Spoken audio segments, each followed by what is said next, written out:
Hi guys అందరికి good morning. Today mini vlog వచ్చేసి ఇబ్రాహీంపట్నం పెద్ద చెరువు అనమాట. ఇబ్రాహీంపట్నం వెళ్తుండే చిన్నపట్నం దగ్గర ఆగి గ్రీన్ టీ తాగేసి ఇబ్రాహీంపట్నం చెరువు చూడడానికి వెళ్ళాం. ఎందుకంటే మార్నింగ్ టైంలో ఇబ్రాహీంపట్నం చెరువు అనేది చాలా చాలా అందంగా ఉంటుందని మా ఫ్రెండ్ చెప్పాడు. మా ఫ్రెండ్ చెప్తే నమ్మలే కాబట్టి నేను ఒకసారి చూద్దామని వెళ్ళేసిన అనమాట. నేను వెళ్ళిన తర్వాత ఇక్కడ వాతావరణం చూసి చాలా ఫీల్ అయిపోయిన ఫ్రెండ్. చాలా అంటే చాలా ప్రశాంతంగా ఉంది. ఇక్కడ ప్రశాంతమైన వాతావరణం, చల్లని గాలి, ఉదయించే సూర్యుడి కాంతిలో మెరిసే నీరుని చూస్తుంటే మనసుకి ఎంతో ప్రశాంతంగా అనిపిస్తుంది. ప్రకృతి ఒడిలో గడిపిన ప్రతి క్షణం మనసుకు కొత్త శక్తిని ఇస్తుంది. పెద్ద చెరువు అందం మాటల్లో చెప్పలేనిది, చూసి ఆస్వాదించాల్సిందే. ఇలాంటి అందమైన ప్రదేశాలను మనం కాపాడుకుందాం, ప్రకృతిని ప్రేమిద్దాం.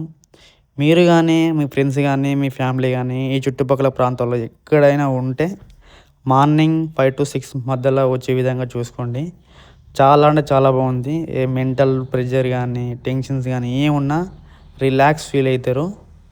ఎందుకంటే చాలా అంటే చాలా బాగుంది ఫ్రెండ్స్. నేను ఎక్స్పీరియన్స్ చేసిన వాటి మీతో పంచుకుంటున్నా.